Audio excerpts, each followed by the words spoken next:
a este grupo, en este grupo interfieren lo que son los anticoagulantes orales, los antiguos y los nuevos anticoagulantes orales, que el tema es bastante extenso, lo vamos a ir dividiendo por partes. Los antiplaquetarios, que todos conocemos, la famosa aspirina, el clopidogrel, que también se los conoce como antitrombóticos, antiplaquetarios o antitrombóticos. Los fibrinolíticos, de los que les estaba hablando hace un momento, y los coagulantes. Entonces, se los engloba con tres propósitos específicamente. El primero va a ser retrasar el proceso de la coagulación, anticoagulantes o antiplaquetarios. Un claro ejemplo. En este ejemplo, encasilla bien lo que es el infarto agudo de miocardio.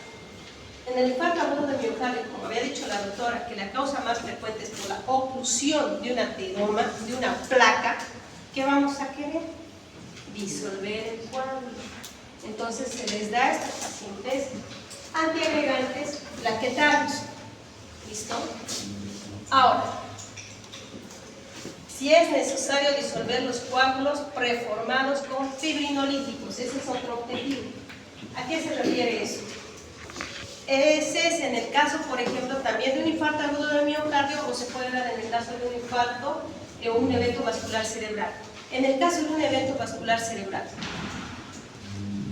un ejemplo, paciente de 60 años de edad, diabético, hipertenso, la última vez que lo vieron bien al paciente fue a las 11 de la noche, prácticamente el nieto que no podía dormir, fue a las 6 de la mañana a su dormitorio y vio que el paciente estaba en deterioro neurológico.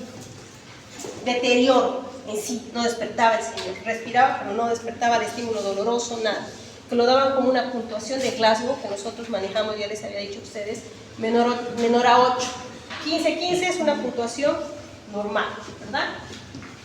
Entonces llega y el paciente prácticamente llega en ventana. Cuando un paciente presenta deterioro neurológico de esas características, una de dos, se piensa en un evento vascular hemorrágico versus un evento vascular isquémico, siempre cuando el paciente tiene deterioro neurológico. Y la tomografía simple, si quiere una tomografía contrastada, la tomografía simple te va a servir. ¿Tiene hemorragia? No tiene hemorragia, solamente es para eso. Si no tiene hemorragia, es un evento vascular isquémico. Si es un evento vascular isquémico, es muy importante categorizar los tiempos de nuestros pacientes. Cuando el paciente presenta un deterioro neurológico súbito, probablemente estemos hablando de un coágulo grande, porque cuando son coágulos pequeños, generalmente el paciente despierta. El paciente despierta con la desviación de la comisura o despierta con la hemiparesia faciobronquial cuando es de vasos pequeños, pero cuando es de vasos grandes, no, la característica es el deterioro neurológico. En estos pacientes que el coágulo es en vasos grandes, ni aunque dándole fibrinolítico, no borras. ¿Qué pasa? Que cuando tú compras el fibrinolítico que le cuesta como 17,000 bolivianos que yo les decía, no logras disolver en la totalidad. ¿Y qué pasa? Vas a provocar mayor complicaciones en los pacientes que se han sangrado. Por eso es muy importante categorizar, ver las imágenes de la clínica. En estos pacientes lo que se hace es intervencionismo, es decir, que se hace una terapia endovascular.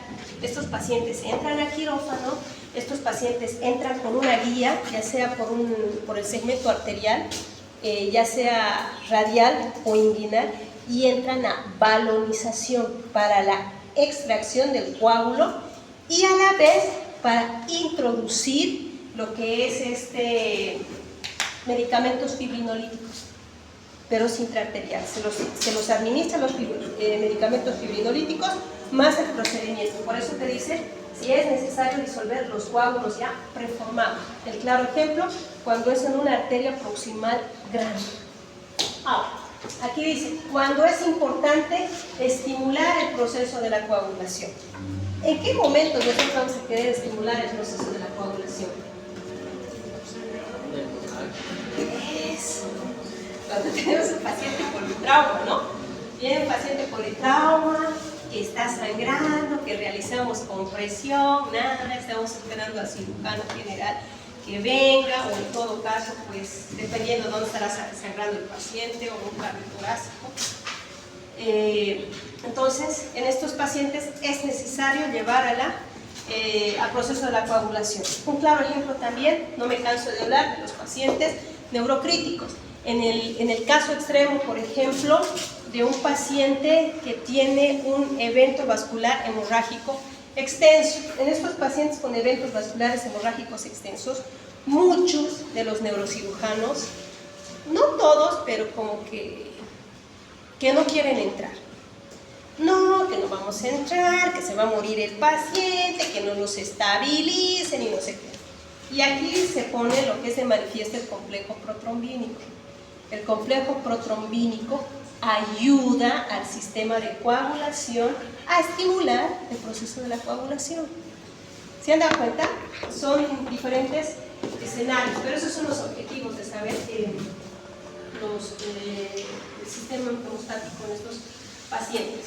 Ahora, es muy importante también saber que hay principios fundamentales. ¿Qué ha sido la hemostasia? No es más que un mecanismo de defensa que tiene el organismo para evitar la pérdida hemática, ¿verdad? Entonces, ¿cuál va a ser el objetivo de un buen sistema hemostático? Formar un tapón hemostático o un coágulo sanguíneo que no va a estar más que todo constituido de proteínas celulares, plasmáticas, plaquetas, factores de coagulación. Aquí tienen que ver lo que es los factores que son sintetizados o dependientes de lo que es la vitamina K y se sintetizan en el hígado. Esa pregunta de examen, eso ya lo llevaron en fisio, ¿verdad? ¿Cuáles son? Esa pregunta regalada en el examen. La fibrina. La cascada de coagulación dice usted, ¿no? No. A ver, entiéndame. Factores de coagulación dependientes de vitamina K que intervienen en la cascada de coagulación. El factor 10, el factor 7, el 2 y el 9. 2, 7, 9, 10. 1972, perdón. 2, 7, 9, 10. Esos son los factores dependientes de la vitamina K. Un claro ejemplo, nuestros pacientes, por ejemplo, por ejemplo, este tipo, la vitamina K, todos corren el error, digamos, no todos, ¿no? Ponen vitamina K a todo paciente con choque hipovolémico. ¡A todos! Pero la literatura dice, lo van a ir buscando, que la vitamina K, más que todo, se ha visto el mayor efecto en los pacientes que presentan sobreanticoagulación por anticoagulantes orales. Es decir, que aquellos pacientes que ya tienen una FA crónica, se anticoagulan con warfarina o algo y tienen sobreanticoagulación. En ellos es en los que funciona mejor. Entonces, en ese tipo de pacientes se usa la vitamina K para estimular estos factores de coagulación que comentaba el doctor. Es el 2, 7, 9 y 10. Ahora, ¿de qué va a depender una buena hemostasia? De una buena dinámica de flujo sanguíneo. Si no vamos a tener una buena dinámica de flujo sanguíneo, por ejemplo, en los pacientes que tienen ateromatosis, que tienen lesiones periféricas en las extremidades, en los pacientes diabéticos mal controlados, llevamos pues a un efecto protrombótico. Es decir, que llegan a formarse fácilmente trombos, especialmente aquellos pacientes que están hospitalizados mucho tiempo. Entonces, en ellos no van a tener una buena dinámica de flujo sanguíneo, ¿no? A eso se refiere. Para evitar todo esto tenemos que tener entonces una buena dinámica de flujo sanguíneo, los componentes de la pared vascular. Si un músculo hizo una pared vascular, va a estar estructuralmente bien limpia, no va a ser aterotrombótica, nada, pues va a liberar buenos factores de coagulación, con el factor tisular, muchos. Las plaquetas y ciertas proteínas del plasma que también tienen que ver con el proceso de lo que es la coagulación. Ahora, todo esto, lo de la cascada de la coagulación, tiene un objetivo. ¿El objetivo cuál va a ser? Formar el fibrinógeno. Y el fibrinógeno, ¿a partir de qué se va a formar? ¿Qué va a estimular a la formación? De la fibrina, a través de la enzima proteolítica que es la trombina, ¿verdad? Entonces, para que se produzca una buena coagulación, para que se forme un buen fibrinógeno y este lleva a la formación de la fibrina, se depende de dos caminos. Uno va a ser la inactivación de la trombina en el propio plasma, se puede inactivar por una serie de factores endoteliales y plasmáticos. Y la otra va a ser por una fibrinolisis, por una respuesta exagerada de lo que es la trombina. Y esto va a llevar a la activación de otro fibrinolítico que es la plasmina. Entonces, la pérdida del equilibrio entre estos dos mecanismos, si llega a perderse, va a llevar pues, a un trastorno hemorrágico. Y si no es un trastorno hemorrágico, va a llevar a un trastorno trombótico.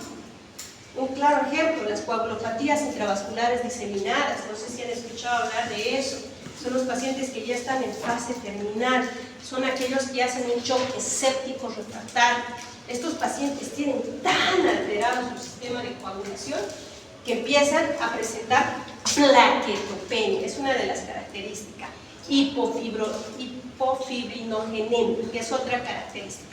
Los tiempos de coagulación van a estar súper alterados. Y si tú les haces un dosaje de los factores de coagulación o el factor 10A prácticamente están abajo. En estos pacientes, por ejemplo, la mayor parte se mueren. Y estas coagulopatías intravasculares diseminadas, por ejemplo, tienen etiología hemorrágica y tienen etiología trombótica. Y todo se debe a una alteración en estos dos sistemas de hemostasia. Ahora, si se va a formar una diátesis trombótica, va a predominar, ¿qué va a haber? Exposición y activación de los factores vasculares sanguíneos que provocan la formación del coágulo. Va a haber deficiencia de los factores que contrarrestan la acción trombogénica. En este entonces va a haber alteraciones en lo que es la trombina para la formación de la fibrina. Deficiencia de la activación trombolítica. Va a haber poco fibrinógeno. Entonces, en la diátesis hemorrágica, la característica se encuentra depresión de los factores de lo que es la coagulación. Va a haber déficit de los factores vasculosanguíneos, estimulación más de la actividad fibrinolítica y la formación del tapón. Para que tengamos un adecuado sistema de coagulación, todo depende de la integridad del endotelio, ¿verdad? Porque el primer paso para que se active la cascada de coagulación es que se rompa, hay una lesión física a nivel de lo que es el vaso sanguíneo y del endotelio. Entonces, un endotelio se la define como una barrera estructural entre la irrigación de la sangre y de los tejidos. El endotelio, no se olviden, sintetiza, produce, regula componentes y productos vasodilatadores y vasoconstrictores. Vasodilatadores, un ejemplo, el óxido nítrico y la prostaciclina, ¿no? Habíamos hablado mucho del óxido nítrico que provoca la vasodilatación y la relajación del musculismo. Vasoconstrictores, como la endotelina. Muy bien, doctor. Entonces, esto, una vez que se rompa o se abra el endotelio, va a llevar a una agregación de lo que son de las plaquetas. Pero si nosotros tenemos un buen endotelio, la superficie misma, que es lisa, va a impedir que se adhieran ahí las plaquetas y de esta forma evitar que se active lo que es el sistema de coagulación. ¿Qué más? El daño endotelial, ahorita les voy a mostrar la cascada, ¿ya? Pero para que se produzca el daño endotelial, es esta pregunta de examen, se libera lo que es el factor de von Willebrand en conjunto con el colágeno. ¿Lo ven? Estos dos van a activar, son las famosas proteínas. ¿Cómo se llaman esas proteínas?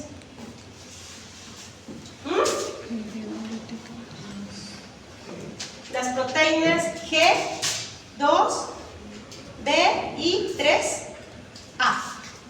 Esas son las encargadas prácticamente de activar, dar inicio a la apertura de lo que es los canales de calcio e ir activando lo que son los factores de coagulación en un inicio, el 2, 7, 9 y 10, y posteriormente lo que es el 7 7A empieza y termina lo que es activando el fibrinógeno, y el fibrinógeno lleva a la formación de monómeros de fibrina que terminan posteriormente formando el coágulo. Ahora, esto es muy importante, el trombo. El trombo se desarrolla por una exacerbación inadecuada, incontrolada del vaso y del flujo de sangre, ¿ya? Es importante que hay que diferenciar que el trombo que se forma, por ejemplo, en un evento vascular cerebral, no es el mismo que se forme en un infarto miocárdico y no es el mismo que se forme en un infarto renal o una trombosis renal. Difiere mucho de las características del origen del vaso y el flujo de sangre. Por ejemplo, en la vena cuando nos cortamos o nos lesionamos, el flujo va a ser más lento, ¿no? Y los trombos que se formen van a aparentar ser más coágulos. En la arteria, por ejemplo, el flujo es más rápido y el trombo no se forma inicialmente por mecanismos de estasis, sino por interacción directamente de la lesión vascular.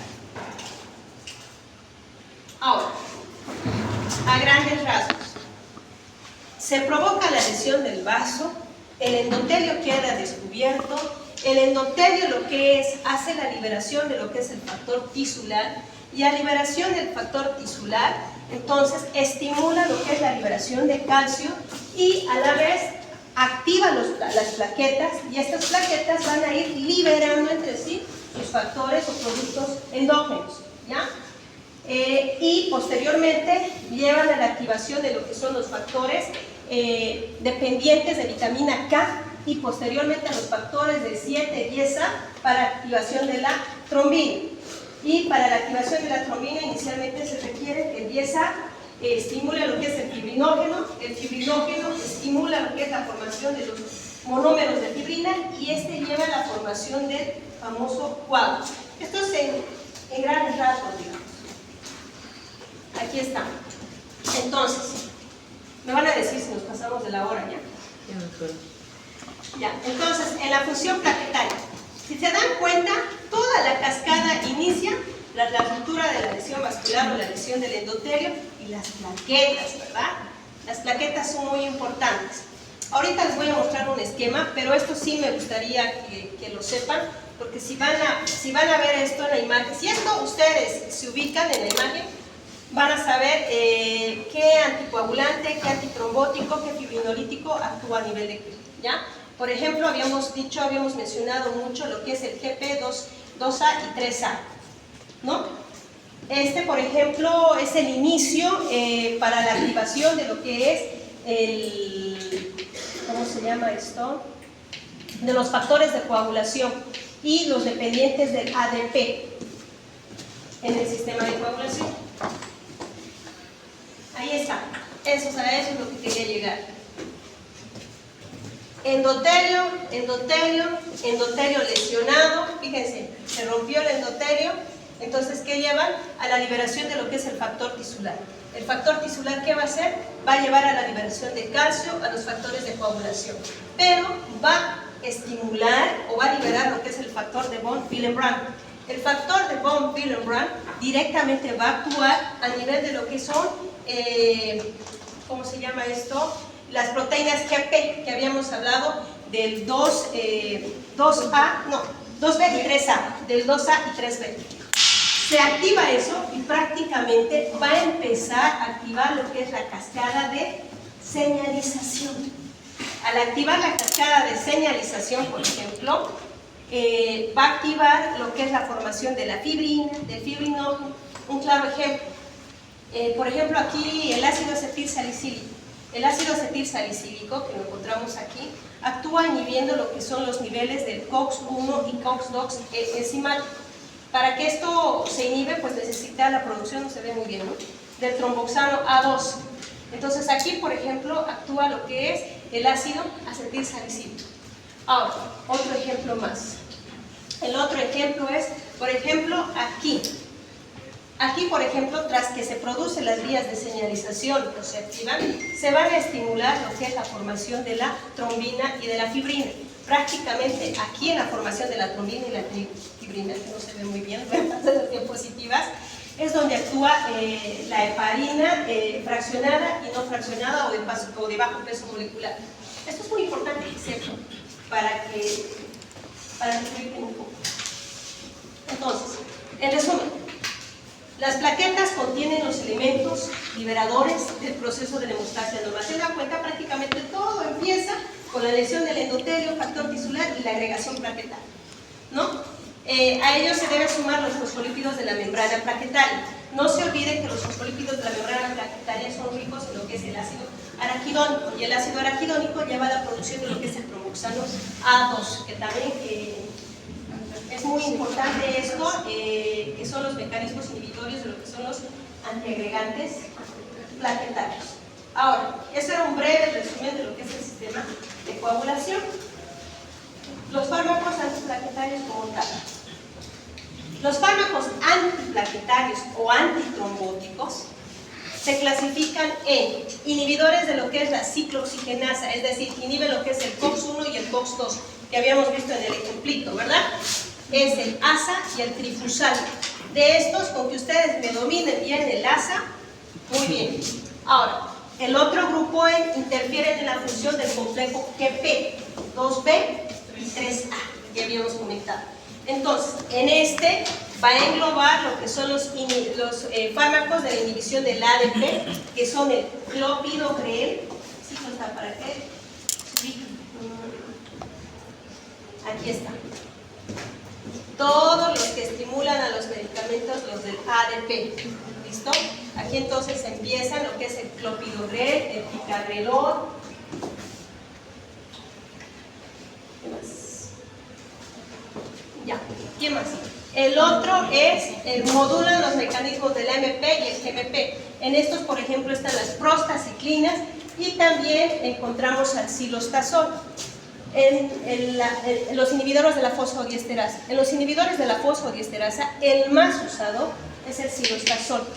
¿Listo? El silostazol lo usan bastante en lo que son las patologías de necrobiosis diabética y en los pacientes con fases avanzadas de lesión en las extremidades inferiores, y también actualmente tiene un nivel de evidencia 2B en los pacientes con evento vascular cerebral hemorrágico aneurismático. Habíamos dicho, no sé si se acuerdan, que el imodipino, que tenía un efecto prácticamente que inhibía lo que era la vasoconstricción, ¿se acuerdan? Entonces, como segundo esquema se usa también el silostazol en aquellos pacientes que hacen una vasoconstricción cerebral persistente. Se usa el silostazol, que la dosis plena en un evento vascular cerebral es 300 miligramos. Y en un paciente con necrobiosis diabética es 50 o 100 miligramos cada 12 horas. Ahora, antiplaquetarios o antitrombóticos, en muchos libros los van a encontrar así como antitrombóticos, el ácido acetilsalicílico, el prototipo mejor conocido, pues la aspirina, ¿no ven? El clopidogrel, y también aquí entra el tirofiban. Los antiplaquetarios, ¿qué más? Inducen a la agregación plaquetaria y retrasan la formación del coágulo, el ASA.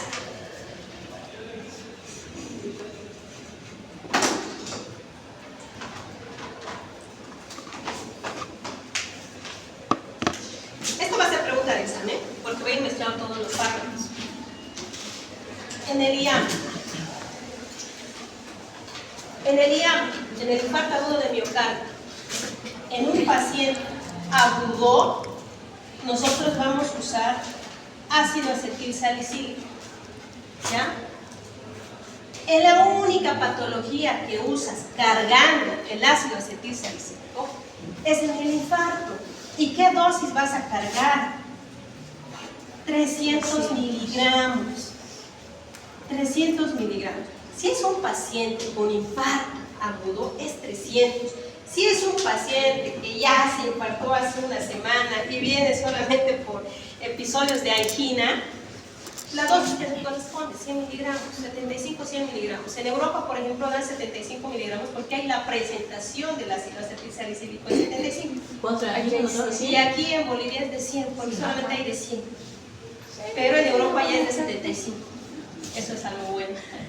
Entonces, la única patología. Porque yo les puedo poner esto. Dosis del ácido acetilsalicílico 300 miligramos. Les puedo poner tromboembolia pulmonar, les puedo poner evento vascular isquémico, o les puedo poner infarto agudo de miocardio crónico o infarto agudo de miocardio agudo. Entonces, la indicación es de agudo. Tienen que cargar a su paciente. Nosotros llamamos eso. ¿Lo cargaste ácido acetilsalicílico, sí o no? Ya, 300 miligramos. ¿Qué más? El ASA y el clopidogrel. El clopidogrel te vas a una dosis de 75 miligramos. Sí o sí, ASA y clopi del paciente con infarto tiene que ir. Ahora, la pregunta del millón. Muchas veces el paciente viene con un infarto evolucionado, ya de varios días, en donde se pone 75 miligramos. Pero si el paciente viene en fase aguda, se carga también con el clopidogrel. ¿Qué dosis se carga con el clopidogrel? 150 miligramos, si es que el paciente se va a trombolizar. Y si el paciente entraría a cateterismo cardíaco, son 600 miligramos. Es una dosis más alta. Si el paciente entra a cateterismo, son 600 miligramos. Si el paciente va a entrar solamente a fibrinolisis, 150.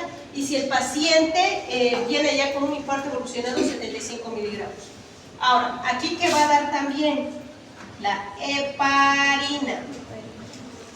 Heparina, generalmente nosotros preferimos la de bajo peso molecular. Entonces, aquí se preguntarán dosis terapéutica y dosis profiláctica. La dosis profiláctica es de 0.5 miligramos y la dosis terapéutica es de 1 miligramo. Es decir, si tu paciente pesa 80 miligramos, le darás 80 miligramos de enoxaparina cada 12 horas. Esa es la dosis terapéutica. Pero si me hablas de un paciente profiláctico, como ejemplo, el paciente que está hospitalizado por una neumonía crónica y que no se mueve, le das una dosis de 0.5 miligramos, que es la dosis profiláctica. Pregunta de examen también es eso. No se olvide, dosis terapéutica y dosis profiláctica, que no es lo mismo en los pacientes con heparina de bajo peso molecular. ¿Ya? Clopidogrel. ¿Cuál es para? 75. Es para Esto es para pacientes que no van a entrar a fibrinolisis y no van a entrar a cateterismo. Okay. ¿Ya?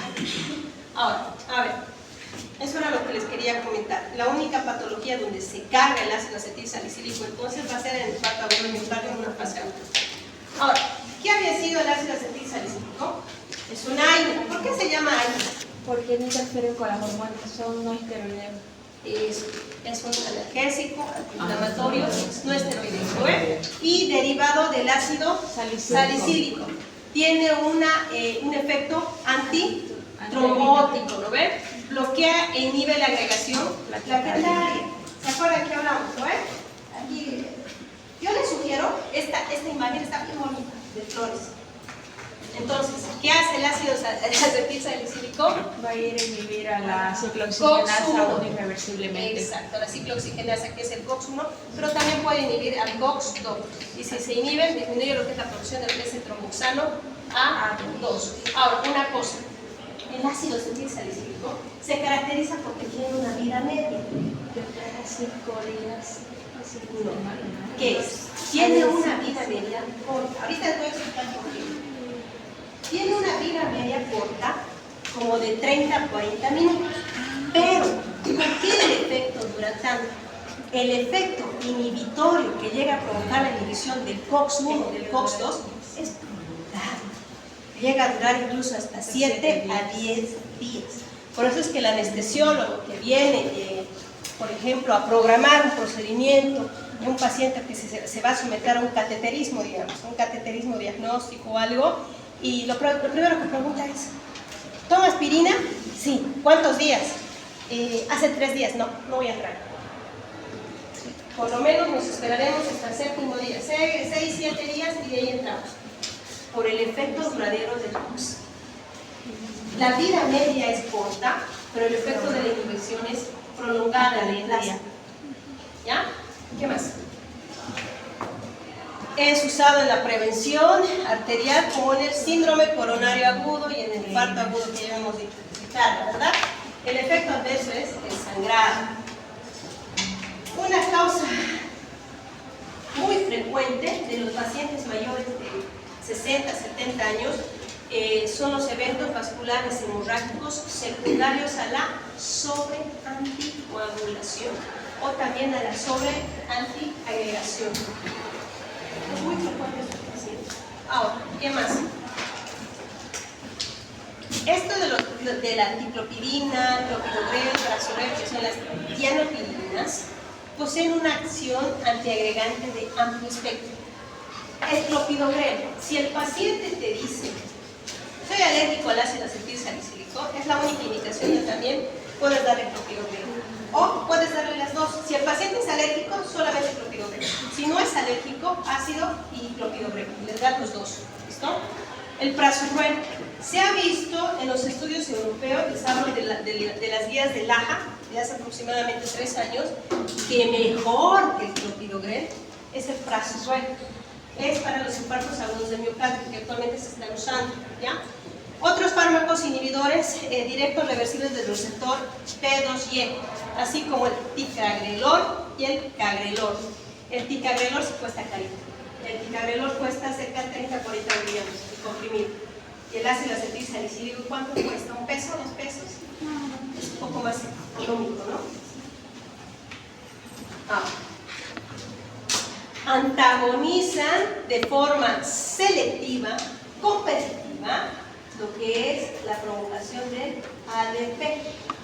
No se olviden, todo lo que son las tianopiridinas actúan inhibiendo lo que es la formación de los granulomas de las plaquetas, que es el ADP. ¿Listo? A diferencia del ácido acetilsalicílico que se encuentra aquí abajo, inhibiendo lo que es la guía del COX. Y no se olviden de la heparina de alto peso molecular y heparina fraccionada que actúan a nivel de lo que es la formación de la fibrina y trombina. O sea, no hay donde perderse con esta imagen que está bien bonita.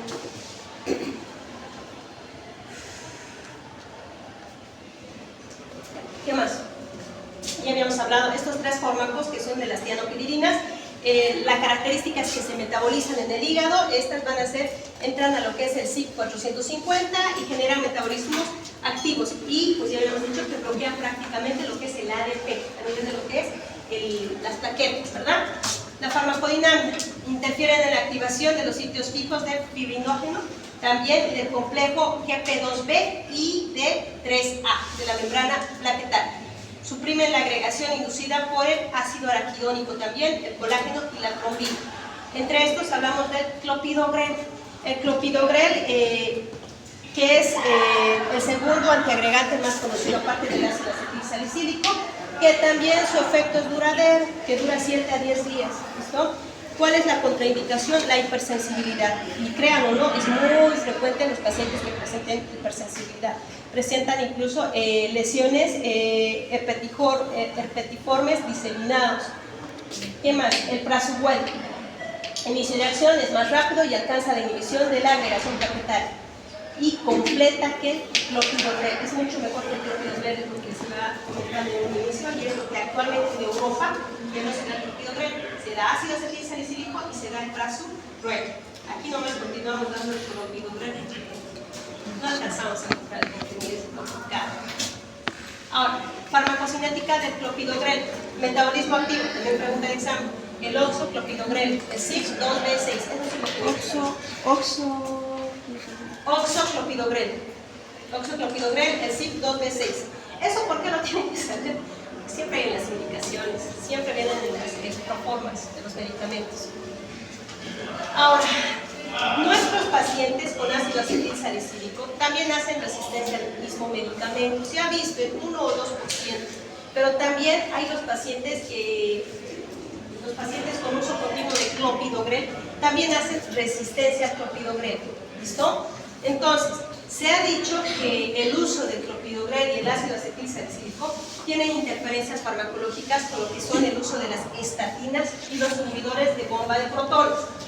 Actualmente sí se maneja eso, lo que nosotros hacemos es, por ejemplo, ya no damos inhibidores de bomba de fotones en estos pacientes como protectores gástricos, porque habíamos dicho que el efecto principal de clopidogrel, el ácido acetilsalicílico, son los sangrados, ¿no? En este caso los sangrados del tubo digestivo.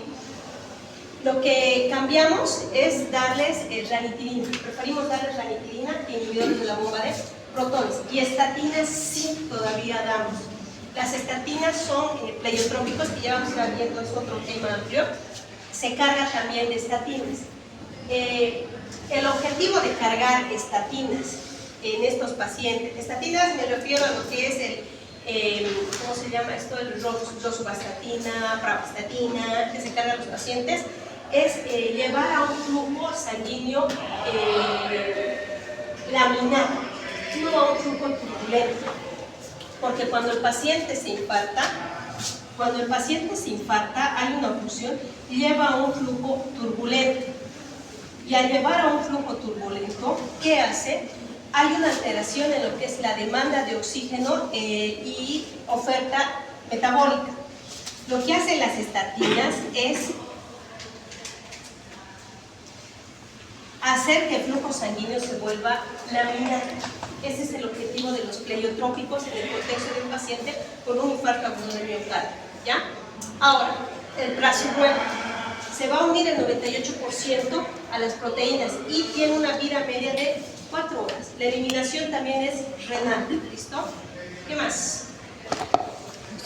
Ya habíamos hablado del clopi, del ácido acetilsalicílico. Ahí también hemos dicho la contraindicación del ácido acetilsalicílico, vamos a usar el clopidogrel y ya. Por aquí, para dar algo. También esto ya hemos hablado, ¿no?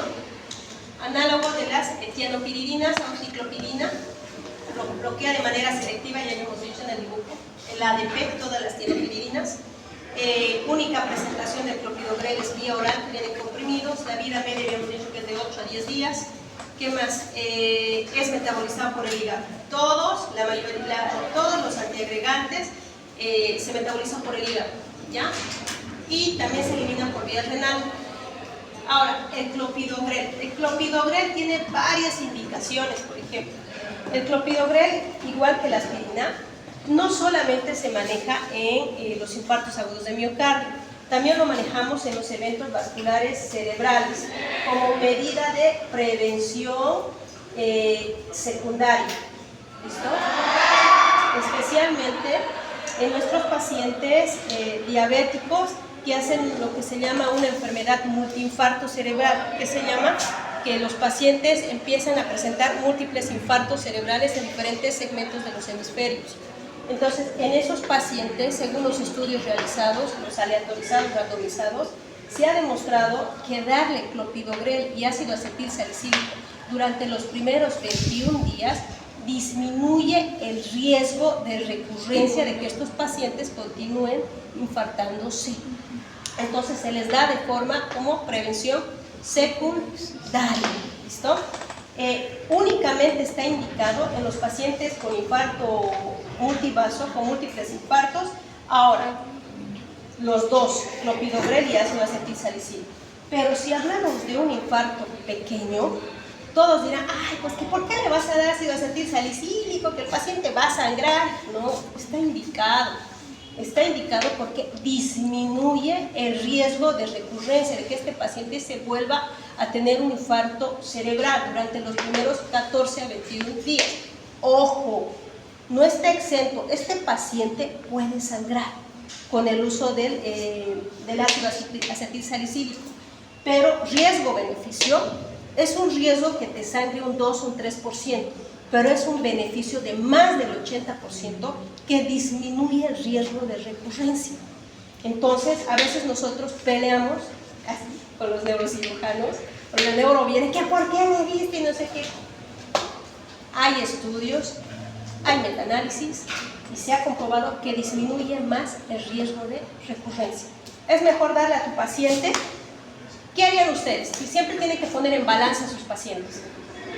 O darle el ácido y el clopi para disminuir las recurrencias, que sabes que te va a disminuir las recurrencias de un 80%, O darle el asa y el Clopid, sabes que te va a sangrar un paciente, pero va a ser en un 2%. ¿Qué harían ustedes? Darle, porque pesa más, es un 80%. Y no lo decimos nosotros, eso está categorizado por los estudios aleatorizados que ya se han realizado en los pacientes. ¿Qué más? También se da en los pacientes de prevención de tromboembolia pulmonar. ¿Listo? Se hace, ¿qué pacientes más se da?